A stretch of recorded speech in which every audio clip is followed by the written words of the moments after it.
이제 여러분이 확률과 통계 수업을 들어가게 됐는데요.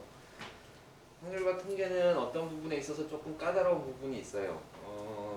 문제를 풀어도 맞았는지 잘 모르겠고 답을 써도 맞으면 왜 맞았는지 틀리면 왜 틀렸는지 헷갈리는 부분이 사실 확률 통계예요. 그래서 지금 사실 이제 또 하나의 문제점은 뭐냐면 고등학교 1학년 마지막 과정에 배운 순열과 조합이 굉장히 중요해요. 그렇죠? 그리고 거의 1년이 지났기 때문에 많이 좀 이제 까먹었고 그렇게 상황이 돼서 그걸 다시 기억을 좀 하셔야 돼요. 자, 그래서 약간 복습 겸 해서 이제 수업을 시작할 건데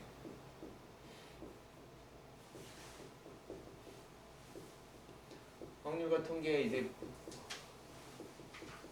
혹시 만약에 종이 있으면 종이에다 좀 노트 적어도 괜찮아요? 없어요? 이면지 같은 거 좀 줄까요?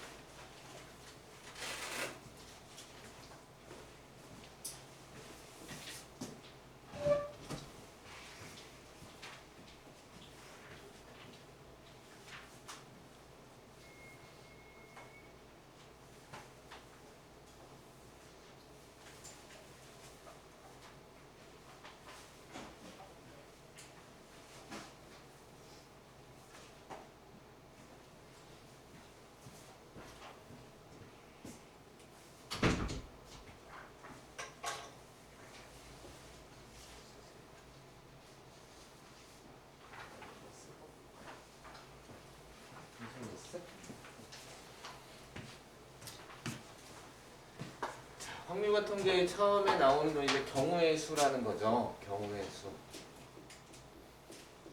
경우의 수라는 것은 어떤 사건이라고 하는 건데 어떤 현상, 사건 그런 게 반복적으로 다시 할 수 있을 때예요. 그죠?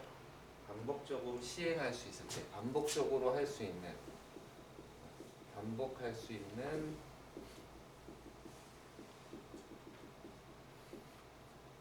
어떤 사건이 일어날 모든 수, 모든 경우의 가지수예요.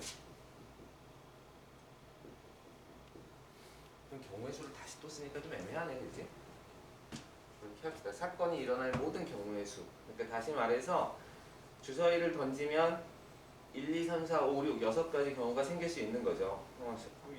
궁금하기도 해요. 이게 세워질 수도 있지 않아요? 그런데 그런 일은 거의 일어나지 않죠. 거의 일어나진 않아요. 그런 부분에 대해서는 선생님이 이제 확률할 때 다시 한번 얘기를 하겠지만 이럴 때 이제 우리가 일어난다 라고 하는 것은 단어가 이제 임의적이다 뭐 이런 이야기를 해요. 무작위적이다.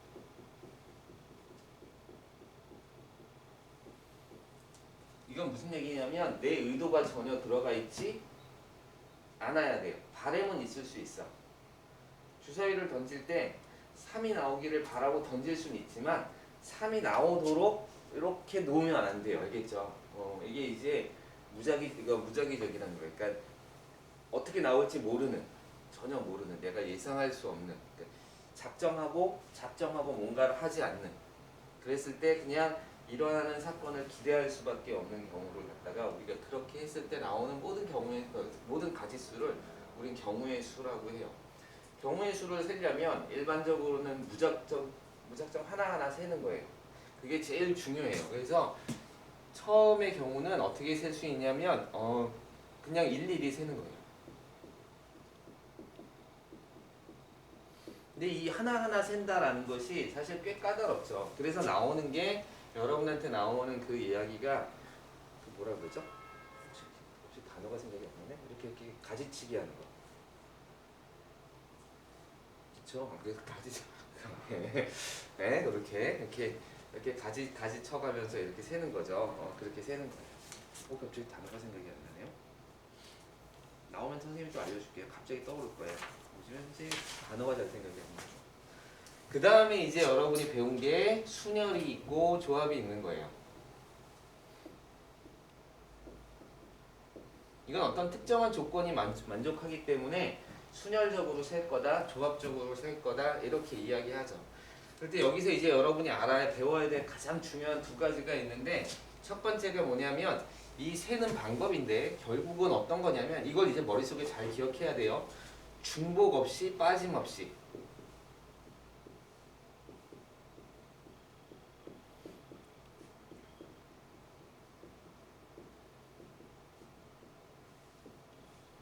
이게 제일 중요한 단어예요.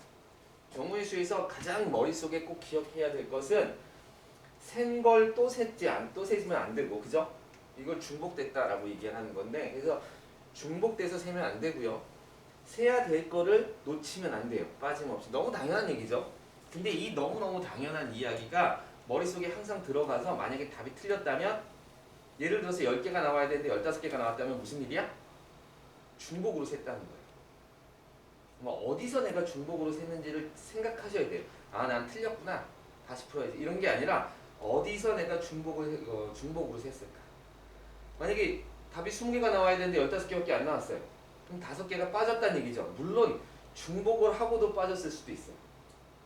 물론 이제 그럴 수도 있지만 어쨌든 간에 잘 셌는데 불구하고도 20개가 나와야 되는데 5개밖에 안 나왔다는 건 5개를 빼고 셌다는 거예요.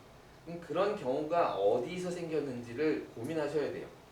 그래서 사실 경우의 수는 어떤 의미에서는 우리가 생각할 수 있는 것들에 대해서 굉장히 꼼꼼하게 생각하게 해주는 그런 효과가 있어요. 확률과 통계라는 학문 자체가 사실은 약간 그 도박에서부터 나왔다는 얘기가 있어요. 도박에서부터 그 한참 이제 도박이 막 성행하기 시작할 때 사람들이 이제 돈을 더 따고 싶어서 그 당시에 이제 수학자들을 찾아가서 어떻게 하면 이길 수 있겠냐, 이런 식으로 이제 물어보기 시작하면서 이 파트가 이제 막 이제 계속 어떤 수학의 한 자리를 매김한 거기 때문에 약간 좀 특이한 케이스들이 있어요. 그리고 선생님이 수업하면서 어쩌면은 여러분을 헷갈리게 할 수도 있는 어떤 단어들을 자꾸 쓰게 될 수도 있는데 그럴 때는 선생님이 조금 이야기는 계속 할 거예요. 자, 그래서 첫 번째로 여러분이 꼭 머릿속에 기억해야 될 건 중복 없이 세야 되고 빠짐없이 세고 있는지를 스스로 점검하세요. 그렇게 하다 보면 어느 순간에 내가 답을 낸 과정이 맞다 라는 확신이 들 때가 올 거예요. 그리고 다행스럽게도 경우의 수는 굉장히 여러분한테 어려운 걸 막 내는 건 아니기 때문에 문제가 이렇게 유형별로 정해져 있어요. 그래서 그 대표 문제들을 알아야 돼요. 순열이면 순열의 어떤 대표 문제를 여러분이 머릿속에 하나 가지고 있어야 되고, 조합이면 조합의 어떤 대표 문제를 하나 가지고 있어야 돼요. 자, 순열과 조합을 설명하기 전에 조금 더 설명을 하자면 그 다음에 세는 법칙이 있어요.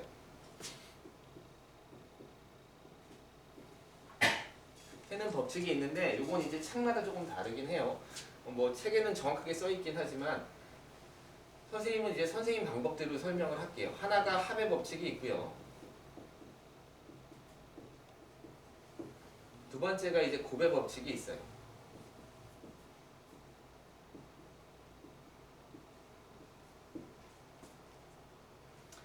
책에는 뭐라고 설명이 되어 있냐면 합의 법칙은 동시에 일어나지 않는 사건은 더한다 라고 되어 있어요.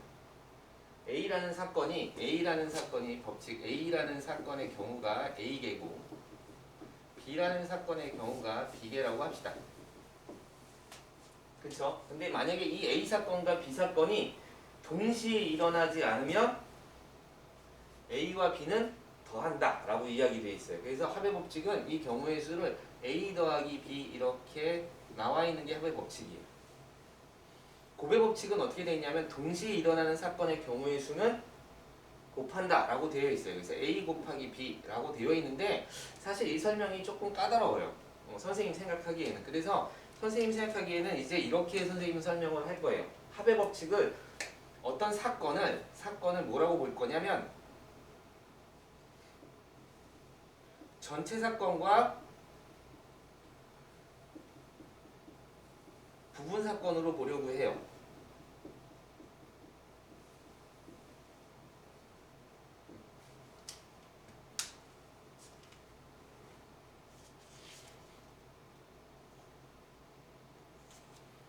자, 전체 사건과 부분 사건으로 본다는 건 무슨 얘기냐면 이런 이야기와 같아요. 그러니까 전체 사건은 내가 원하고, 그러니까 문제에서 요구하는 처음부터 끝까지의 일련의 모든 사건을 통틀어서 전체 사건이라고 해요. 이 전체 사건은 여러분이 여기서부터 여기까지만 전체 사건으로 봐도 돼요. 무슨 얘기인지 알겠죠? 그랬을 때 부분 사건은 그 전체 사건을 쪼개서 요 사건이 일어나고 요 사건이 일어나고 요 사건이 일어나서 전체 사건이 되면 얘네들은 부분 사건이 돼요. 자, 설명을 하자면 이런 거와 같아요. 그러니까 예를 들어서 나오는 여기다가 예시를 한번 해볼까요? 주사위를 던졌을 때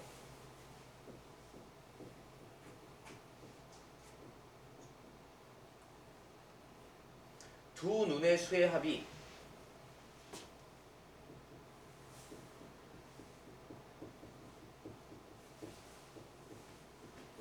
6 또는 8인 경우의 수를 구하세요. 이런 문제가 있어. 그러면 주사위를 던져야 돼, 그치? 주사위를 던져서 두 번. 주사위를 두 번 던져서 나오는 두 눈의 수의 합이 6 또는 8이라는 문제가 있다고 쳐봅시다. 그죠? 그러면 이 전체 사건은 6이 나오는 게 끝이죠. 또는 8이 나오는 게 끝인 거예요. 알겠어요? 그러면 여기서 전체 사건은 6이 나오거나 합이 6이 나오는 것까지 아니면 또는 8이 나오는 것까지가 전체 사건이에요. 근데 주사위 몇 번 던지게 돼 있어요? 두 번 던져야 되죠. 그러니까 주사위를 한 번 던진 거와 두 번 던지는 거. 이거는 이 사건의 두 가지 사건으로 나눠볼 수 있겠죠. 그러니까 이게 이 한 사건의 부분 사건이 돼요. 아시겠어요? 무슨 얘기인지 알겠죠? 그러니까 나는 두 번을 다 던져서 6이 나왔어, 합이. 그러면 거기까지가 끝난 거죠. 그럼 이게 전체 내가 바라보는 사건이에요. 이 전체 사건은 6이 나오는 경우도 있고 8이 나오는 경우도 있겠죠. 그러니까 6 또는 8이니까 6이라는 사건도 구하고 8이라는 사건도 구하세요. 6이면서 8이냐 이런 건 좀 다른 얘기긴 하지만 어쨌든 간에 가장 기본적으로 그렇게 보시면 돼요. 전체 사건이 6이 나오는 경우와 8이 나오는 경우. 그럼 예를 들어서 1하고 1하고 뭐 5가 나온다거나 뭐 이런 식으로 볼 수 있죠. 그렇죠? 그리고 뭐 이렇게 쭉 세볼 수 있어. 6이 나오는 경우는 2하고 4가 나온다거나 3하고 3이 나온다거나 4하고 2가 나온다거나 1하고 5하고 1이 나오고 이렇게 셀 수 있는 거죠. 그죠? 그럼 앞에 있는 사건들이 사실은 첫 번째 사건들이고 뒤에 있는 사건들이 두 번째 사건들인데 어쨌든 간에 다 결과적으로 봤을 때 사건이 다 끝난 거예요. 6이 나오는 사건. 6이 나오는 사건은 몇 개가 있어요? 5개가 있겠네요. 그죠? 그 다음에 이제 8이 나오는 사건은 1이 나왔을 때 6이 나올 수 없으니까 여기가 최도의 6이 나온다면 얘가 나올 수 있는 건 2 이렇게 나오겠죠. 그죠? 이렇게 하나하나 세보는 거지. 일일이 세면서. 그럼 그 다음에 3하고 5 4하고 4 그 다음에 이쪽에 올리는 거죠. 5하고 3 6하고 2 이렇게 두 가지 경우가 있네요. 그죠? 이 사건과 이 사건은 전체 사건과 전체 사건이에요. 이 전체 사건은 어떻게 하면 돼요? 더한다가 되는 거예요. 전체 사건은 더한다. 그래서 합의 법칙은 전체 사건은 더한다 이렇게 이해를 합시다.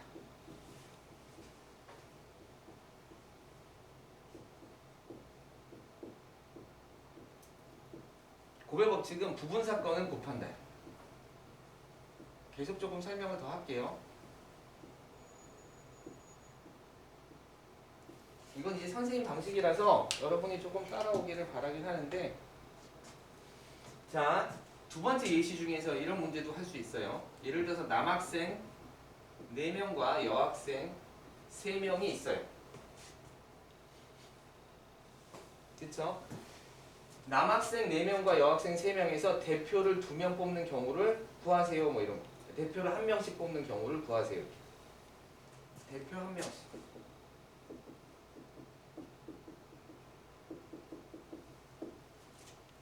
자, 남학생에서 대표를 뽑으면 사건이 끝났어요? 안 끝났죠? 그러니까 이게 부분 사건이에요. 여학생에서 1명 뽑으면, 그러니까 남학생 아직 안 뽑고 여학생에서 1명 뽑는 거로는 끝났어요?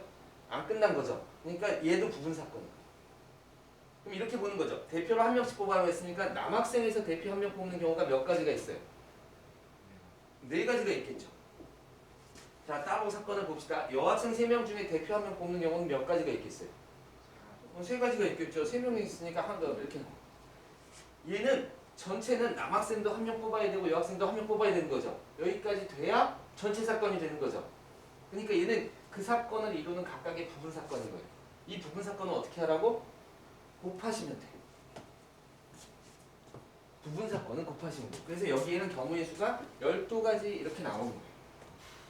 아셨죠? 그러니까 여러분이 사건을 쭉 봤을 때 여기서부터 여기까지를 내가 전체 사건으로 본다면 그 사건이 몇 개의 작은 사건들로 이루어져 있는지를 봐서 그 작은 사건들의 경우의 수는 곱하면 돼요.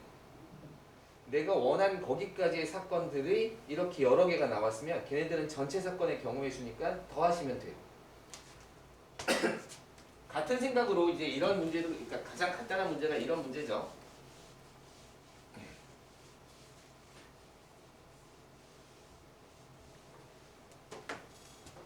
많이 나오는 문제인데 A에서 D까지 가는데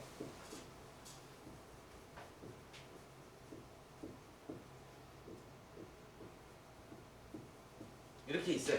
자, 그러면 A에서 D까지 가는 경우의 수를 구하세요. 이렇게 문제를 냈단 말이에요.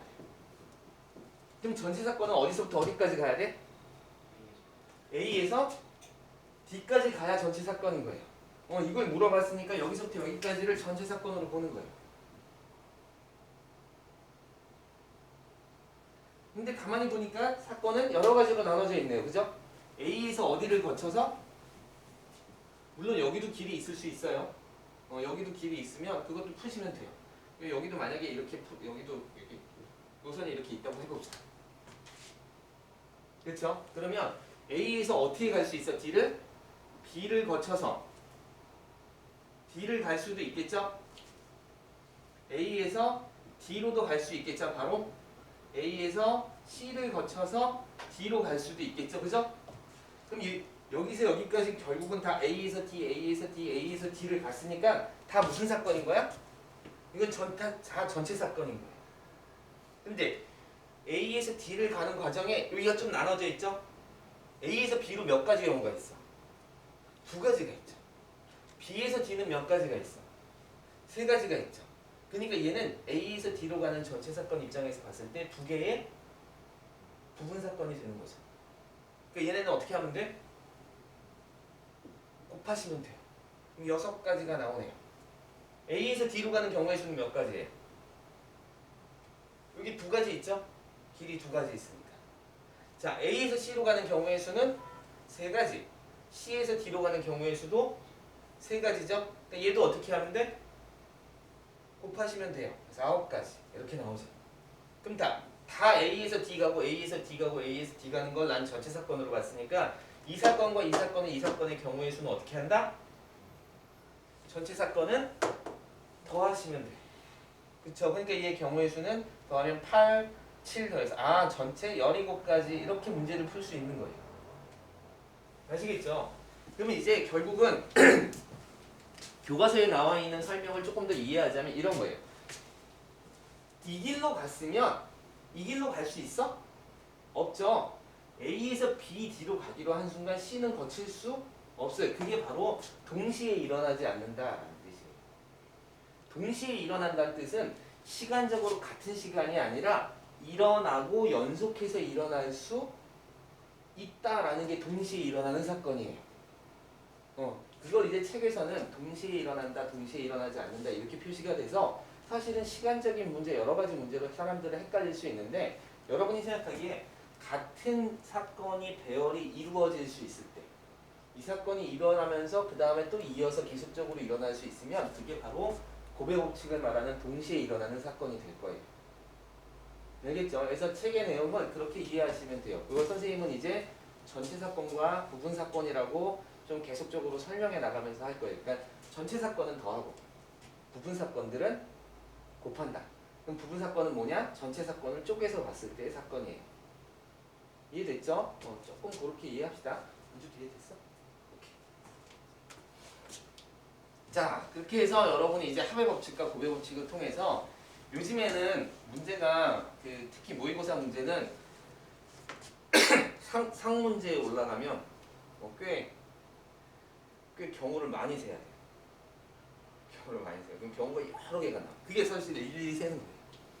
경우를 다 찾아보고 그다음 그 경우마다 개수를 우리가 알고 있는 걸 총 동원해서 각각 세요. 그럼 그 사이에서는 이 사건을 만들어내기 위해서 얘와 얘가 부분 사건이니까 다 곱해서 전체 사건은 다 더해가지고 얼마다 이렇게 이제 답을 내는 형태가 많아질 거예요. 자, 이거 조금 지웁시다. 그리고 지금 다시 계속 이어서 하면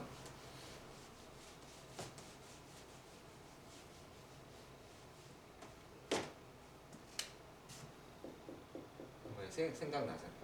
수영도라 그래요.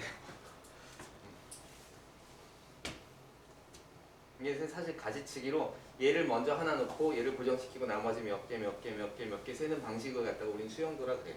자, 어쨌든 간에 순열은 근데 매번 일일이 세는 게 사람의 한계가 있대요. 그래서 뭐 무슨 자료에 의하면 사람이 일일이 세서 할 수 있는 한계가 200 몇 개인가 뭐까지 셀 수 있다는데 그건 이제 얼마나 근거가 있는 얘기인지는 잘 모르겠어요.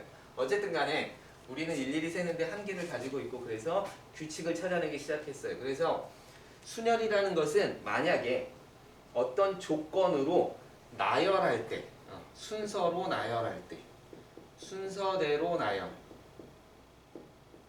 한다는 어떤 조건이 붙으면 쓰는 게 순열이에요. 알겠어요? 순서대로 나열한다. 예를 들어서 선생님이 이제 많이 설명을 하는 건데 순열은 그리고 이제 P라는 단어를 쓰죠. 조합은 이제 C라는 걸 쓸 거예요. 그럼 순열은 어떻게 정의가 되어 있냐면 순열은 서로 다른 사실은 이 단어도 굉장히 중요한 단어예요. 서로 다른 N개 중 R개만 나열하는 거예요.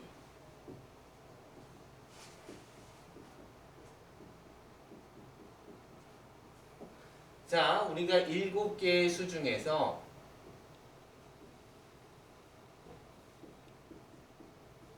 4개의 숫자를 나열하려고 그래요. 1부터 2, 3 해서 쭉 해서 7이 있죠. 그렇죠? 그 다음에 그 중에 4개를 일자로 나열해서 3개의 숫자를 만들려고 그래요. 그럴 때 이 경우의 수라는 건 사실 선생님이 여기서까지는 얘기 안 했지만 다르다라고 평가하는 것의 경우의 수예요. 다르다라고 볼 수 있는, 그러니까 구분할 수 있는 것들의 가지수를 구하는 거예요. 알겠죠? 그럼 예를 들어서 1, 2, 3, 4를 배열한 거와 1, 2, 4, 3을 배열한 건 우린 명확하게 알죠. 이 수와 이 수는 달라요. 그러니까 다른 거예요. 하나씩 세주시면 되는 거죠.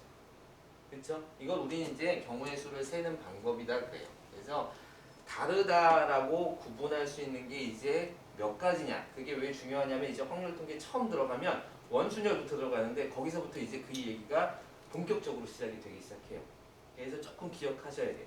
다르다라고 느낄 수 있는 것. 우리가 이것을 다르다라고 평가할 수 있는 거에 경우의 수를 세는 겁니다. 이렇게 나오는 거죠.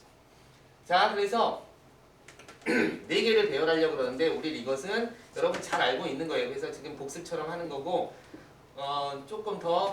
조금 전에 얘기했던 합의 법칙하고 고배 법칙까지 조금 더 설명을 해서 해주려고 그래요. 자, 그러면 여기서 일일이 하나씩 놓는 거죠. 그럼 여기 놓을 수 있는 경우의 수, 이걸 우린 7P4라 그러는데 4개 중에 서로 다른 7개 중에서 서로 다른 7개 중에서 4개를 배열하는 거니까 7P4라 그러는 거죠. 처음에 놓는 건 7개, 여기가 7개의 숫자가 있으니까 여기 들어올 수 있는 경우의 수는 경우의 수만 따지면 7가지가 되는 거죠. 맞아요? 사건이 끝났어요? 안 끝났죠. 여기까지 다 배열해야 되잖아. 그렇지? 뭔가가 하나가 쓰였을 거 아니야. 예를 들어서 여기 3이 들어갔다고 쳐봅시다. 3이라는 숫자가 이렇게 동그라미로 할까요? 헷갈리니까. 그럼 이제 7가지 중에 하나를 썼으니까 3이라는 숫자를 배열했잖아요. 그죠? 여러분 이제 문제 풀 때 이런 거 좀 가끔 하세요. 경우의 수를 쓰고 그 다음에 하나의 예시를 그냥 적어도 돼요. 쓰고 적는 거예요. 알겠어요? 적고 쓰면 안 돼요. 적으면 하나 3을 놓은 거기 때문에 경우의 수는 한 가지인 거예요. 알겠어요? 자, 그래서 7이나 7가지의 경우의 수가 있는데 그 중에 만약에 3을 갖다 놓고 놨다고 합시다. 그럼 남는 건 몇 개가 남았어요? 6개가 남았죠. 그죠? 그러니까 그 다음에 올 자리의 경우의 수는 6 이렇게 6개가 되겠죠. 아직 사건이 안 끝났죠. 예를 들어서 여기는 6이라는 번호가 왔다고 쳐봅시다. 그 다음에 그럼 여기 5개가 남았으니까 5. 여긴 1이라는 번호가 왔다고 치고 여기에는 4개가 남았으니까 4. 얘는 여기를 뭐 3이라는 번호가 여기 3 썼네요. 미안해요. 7이라는 번호가 왔다고 칩시다. 그러면 3617이라는 번호를 하나 만든 거죠. 그죠? 이런 식으로 모든 번호를 만드는 경우가 바로 이런 경우의 수가 있는데 이제서야 결국 사건이 끝난 거죠. 그러니까 얘네들은 다 무슨 사건인 거야?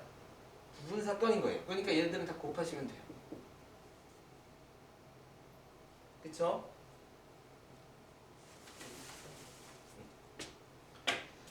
자, 그래서 이제 우리는 어떤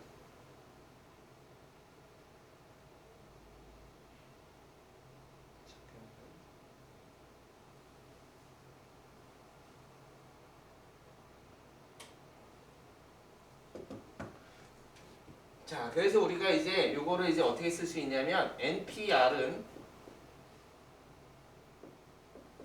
n 곱하기 n-1 곱하기 뭐 이렇게 쭉 해서 이렇게 쓰는 거죠. 그래서 몇 개를 배워내요? R개를 배워라는 거죠. 그러니까 여기서 이제 여러분이 이제 수열의 어떤 규칙이나 그런 것들을 좀 찾으셔야 돼요. 그래서 처음에 들어오는 게 n에서 0을 뺀 거죠. 그 다음에는 n에서 두 번째 자리는 n에서 1을 빼는 거지. 그러니까 R개까지 R번째 자리까지 가면 R 플러스 1을 빼야 돼요. 그래서 n 마이너스 R보다 하나 적은 거죠. 그래서 n 플러스 1을 빼줘야 돼요. 그래서 nR 플러스 1 이런 식으로 이렇게 값이 나오겠네. 그러니까 이건 뭐 좀 천천히 합시다. 아주 중요한 건 아니니까 꼭 외우긴 하셔야 돼요. 다시 하면 첫 번째 자리에선 0을 뺐고 두 번째 자리에선 1을 뺐고 세 번째 자리에서는 2를 뺄 거니까 R번째 자리에서는 R-1 하나 더 적은 걸 빼야 돼요.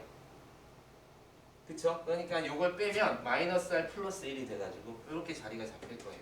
그래서 우리가 이런 공식을 하나 얻었어요.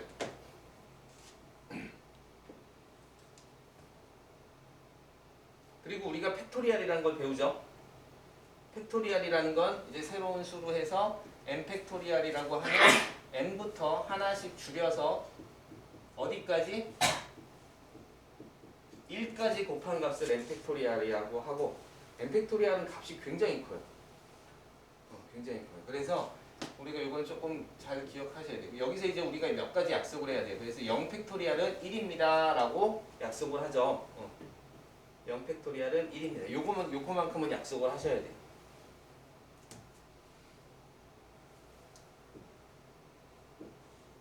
그래서 얘를 이제 다른 식으로 쓰면 요거보다 하나씩 아직 팩토리얼로 쓰긴 뭐하죠. 그러니까 얼마를 곱하는 거냐면 n-r n-r-1 이런 식으로 계속 곱해서 결국은 2 곱하기 1까지 곱해주면 괜히 곱했으니까 그만큼 또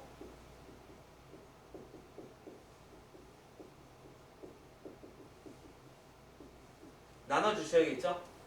나눠줘야 돼요. 그럼 위에 걸 봤더니 n에서 1까지 곱해졌으니까 n 팩토리얼이고 밑에 건 n-r에서 1까지 곱해졌으니까 n-r 팩토리얼입니다. 이렇게 이제 NPR이 약속이 되죠. 자, 요걸 쓰는 방법은 간단해요. 계산할 때는 이식 쓰시면 안 돼요. 너무 오래 걸려. 두 번 계산하는 거예요. 계산할 때는 반드시 이거를 쓰시는 거예요. R 팩토리얼, R개. 그러니까 7P4를 계산하려면 어떻게 해야 돼? 7부터 몇 개? 4개 곱하는 거예요. 하나씩 줄여서 7, 6, 5, 4 이렇게. 알겠죠? 계산할 때는 이렇게 하는 건데 만약에 이거를 어떤 수식이나 어떤 증명식에 써야 되면 그때는 얘를 7 팩토리얼을 7 마이너스 4 3 팩토리얼로 나눴습니다. 이런 식으로 쓰게 될 거예요. 요건 이제 수학식에서 어떤 계산 연산을 하기 위해서 쓰는 거고 계산을 하는 과정은 이렇게 하면 2번 계산하게 돼요. 그죠? 그러니까 이거는 계산할 때는 반드시 이런 식으로 써주시면 돼요.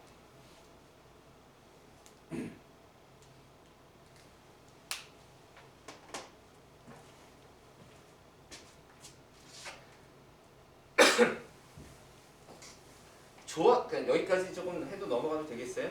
그래서 이제 여러분이 만약에 서로 다른 N개를 이렇게 일렬로 배열합니다. 그럼 이제 내용은 이렇게 가르쳐놓고 문제는 되게 어렵게 나오죠. 뭐 여학생과 남학생을 교대로 왔는 경우에 수 뭐 이렇게 해서 여러분의 상상력을 갑자기 확 자극시켜요. 그죠? 남자를 안 치고 여자를 안 치고 뭐 이렇게 하는 건데 이제 그런 문제들은 문제를 풀면서 선생님이랑 같이 얘기를 하는 걸로 하고 일단 지금은 기본적인 개념만 조금 이해를 하는 걸로 합시다.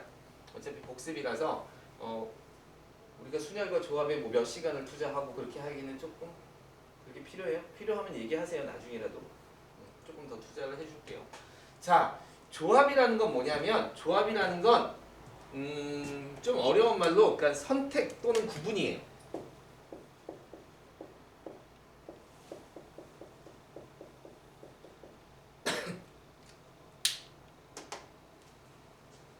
조합의 느낌을 잘 아셔야 돼요. 조합은 구분이에요. 구분. 선택이야. 예를 들어서 10명의 학생이 있는데 이 중에 무슨 대회를 나가기로 했어요. 발표 대회를 나가기로 했어요. 그 중에 그래서 몇 명을 뽑아? 한 3명을 뽑으려고 그래. 그러면 무슨 얘기야? 10명의 학생이 앉아 있는데 대회에 나갈 3명과 대회에 나가지 않을 7명으로 구분 짓는 거죠. 대회에 나갈 3명을 선택하는 거죠. 또는 대회에 나가지 않을 7명을 선택하는 거죠. 그죠? 이렇게 분류를 이렇게 하는, 마치 이제 순서엔 전혀 상관없고 선을 이제 뭐 할 사람과 뭐 하지 않을 사람으로 이렇게 분류하는 거. 그게 바로 조합이에요. 그것까지만 하는 거. 분류까지만 하는 거. 맞아요? 이해됐어요? 오케이. 그래서 대회에 나갈 3명 또는 나가지 않을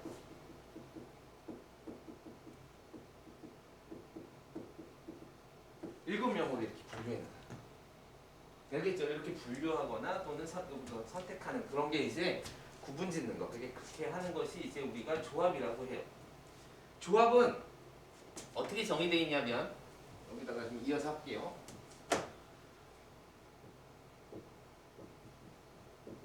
서로 다른 n개 중 r개를 선택하거나 구분 짓는 그런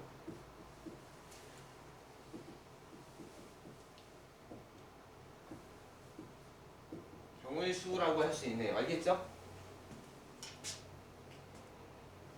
카메라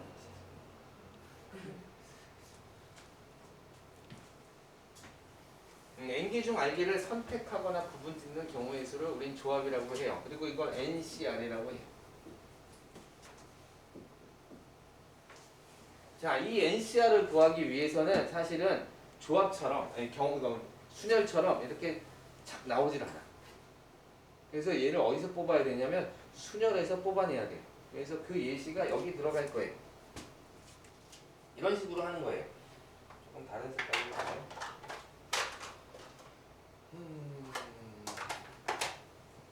봅시다. 7개의 수 중에서 4개를 나열하려고 그래요. 자, 그러면 나열되는 4개와 나열되지 않을 3개가 있겠죠. 맞아요?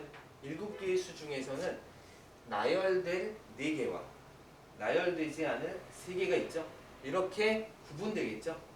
그래서 얘를 4개 중에 3개만 미안해요. 7개 중에 4개만 구분시키면 돼요.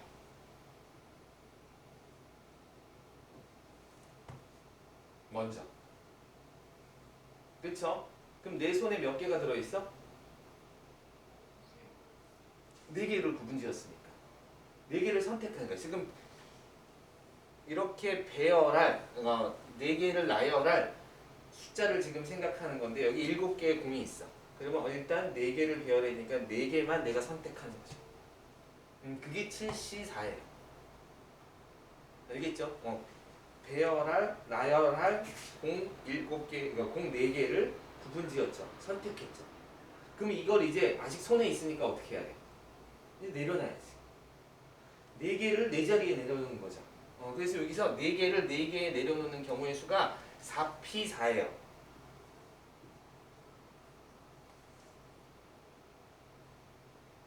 됐어요? 자, 그러면 이게 사실은 4팩토리얼인데 이런 얘기예요. 예를 들어서 여기 배열한 것 중에는 1, 2, 3, 4도 있겠죠? 그쵸? 아까 여기서 이렇게 배열한 거. 뭐 1, 2, 3, 4도 있고 1, 2, 4, 3도 있고 뭐 2, 1, 4, 3도 있고 뭐 이렇게 쫙 있을 거 아니야. 그쵸? 그럼 얘네들을 한 대 다 묶어봐봐. 얘네들 다 묶어보면 얘네들은 결국 공을 뭘 쓴 거야?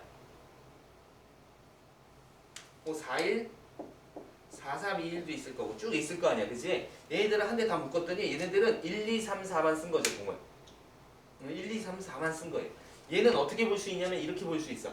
이 7개 중에 몇 개를 선택해? 4개를 선택해서. 근데 그 4개 선택한 게 딱 보니까 뭐예요? 1, 2, 3, 4죠. 1, 2, 3, 4로 배열할 수 있는 모든 경우의 수를 찾은 거와 같겠네. 그쵸? 그래서 7개를 직접적으로 4개로 배열하는 경우도 있지만 7개 중에 4개를 선택한 다음에 그 4개로 모두 다 내려놓는 거와 경우의 수는 같아요. 아셨죠? 경우의 수가 같아요. 이런 거 한번 잘 생각해 보세요. 왜 같을까? 나올 수 있는 경우가 다 나와요. 예를 들어서 여기 3617이라는 거. 3617이라는 건 어때? 내가 7개 중에 4개를 선택할 때 1367을 선택한 경우가 있겠죠. 그 중에서 배열한 경우 중에 하나일 거예요. 그러니까 모든 경우를 다 나올 수 있어요. 이렇게 나올 수 있어요. 자, 여기서 여기까지 가는 사건을 전체 사건으로 봤을 때 먼저 선택한 걸 배열했죠. 맞아요? 선택한 걸 배열했죠. 그러니까 이 사건은 각각의 부분 사건이죠. 따라서 우리가 어떤 식을 성립할 수 있냐면 7P4라는 것은 7C4 곱하기 4팩토리얼 이거와 같습니다. 라는 어떤 식을 만들어낼 수 있어요. 이게 사실은 조합을 만들어내는 식이에요. 즉 따라서 NPR은 R개를 선택해서 그 R개를 배열하는 경우의 수와 같습니다. 이렇게 다시 순열을 정의할 수 있어요. 조합으로. 여기까지 조금 정리를 해보세요. 이거 조금 어려운 얘기예요.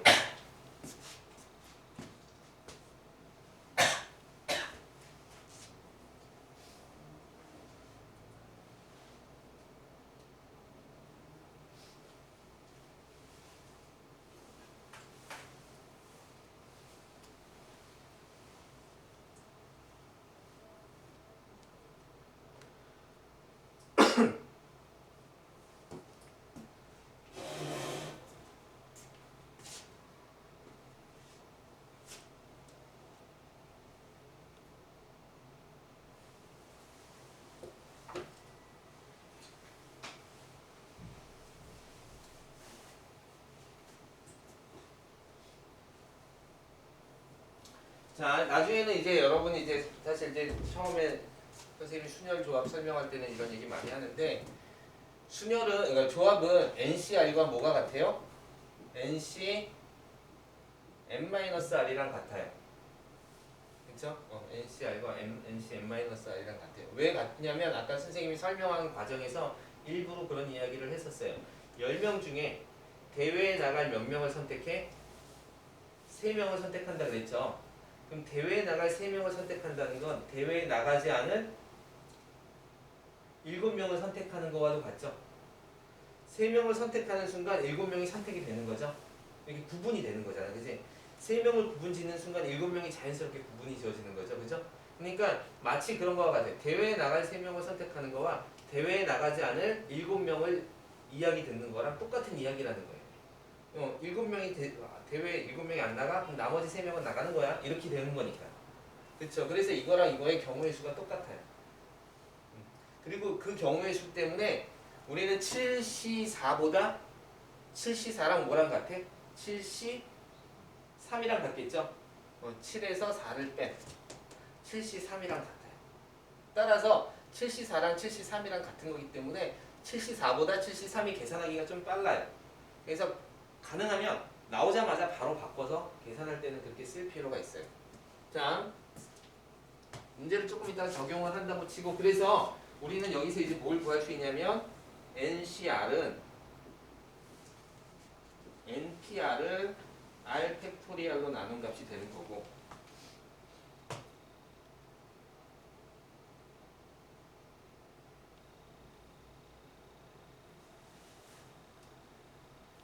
이거 조금 지우고 할게요.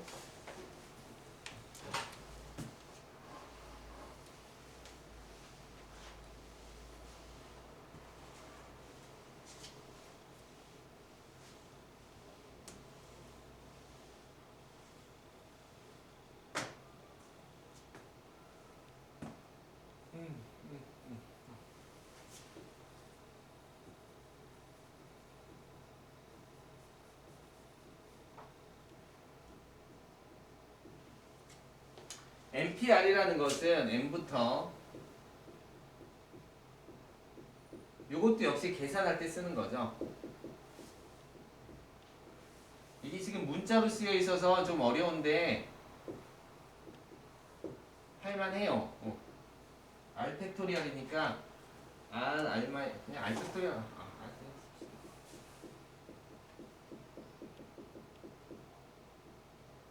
여기까지.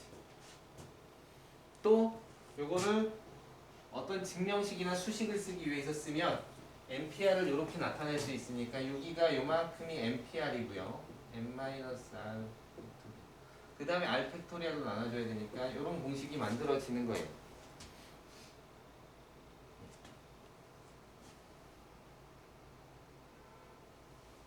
여기까지 좀 정리해 봅시다. 이 과정이 조금 어려웠어도 일단 공식을 잘 기억하고 여러분이 머릿속에 딱 기억해야 될 건 이렇게 생각하시면 돼요. 순열은 순서를 가지고 어떤 순서에 따라서 다르게 느껴지는 것들, 그런 것들, 즉 배열하는 경우의 수고, 조합은 선택, 구분의 경우의 수입니다. 그럴 때 저렇게 계산합니다 라고 이야기하시면 돼요. 알겠죠? 일단은 그래서 예를 들어서 이렇게 문제가 나오는 거죠. 예시 문제 중에서 10명의 학생 중에서 회장 1명, 부회장 1명, 총무 1명을 뽑으려고 그래요. 이런 경우의 수와 10명의 수 중에서 대표 3명을 뽑으려고 그래요. 그렇죠? 그렇게 했을 때 우리가 보통 많이 생각하는 건 회장, 부회장, 총무는 A, B, C라는 학생이 회장, 부회장, 총무가 된 거와 B, A, C가 회장, 부회장, 총무가 된 건 다른 거죠. 구분이 확실히 다른 거예요. 내가 회장일 때랑 내가 부회장일 때는 여러분이 보기에도 다르죠. 다른 거예요. 다르게 느껴지는 거죠. 즉 이건 순서가 되게 중요한 문제예요. 그래서 얘는 순열 문제가 되는 거고, 대표라는 것, 내가 대표라는 거와 대표라는 건 똑같은 거죠. 그죠? 그냥 대표라는 건 대표와 대표가 아닌 사람들로 구분 짓는 거예요. 대표를 선택하는 거예요. 그죠? 따라서 이건 조합 문제가 되는 거죠. 따라서 1번 문제는 풀이가 어떻게 되냐면 10명 중에 3명을 순서대로 나열하는 문제로 이해할 수 있겠네요. 그죠? 그러니까 10부터 3개를 곱하는 거예요. 하나씩 추려서. 굉장히 큰 값이긴 하지만 이 정도는 그래도 할만해요. 70이니까 720까지 이렇게 푸는 거. 그쵸? 3개를 선택하는 문제예요. 10시 3이 10시 7보다는 훨씬 좋죠? 그러니까 요거대로 계산하시면 돼요. 요건 어떻게? 요걸 계산해서 그 다음에 3팩토리얼로 나눠주시면 돼요. 그냥. 그쵸? 그래서 여기서 10부터 9, 8까지 하고 3, 2, 1 이렇게 계산을 하는 거죠. 그죠?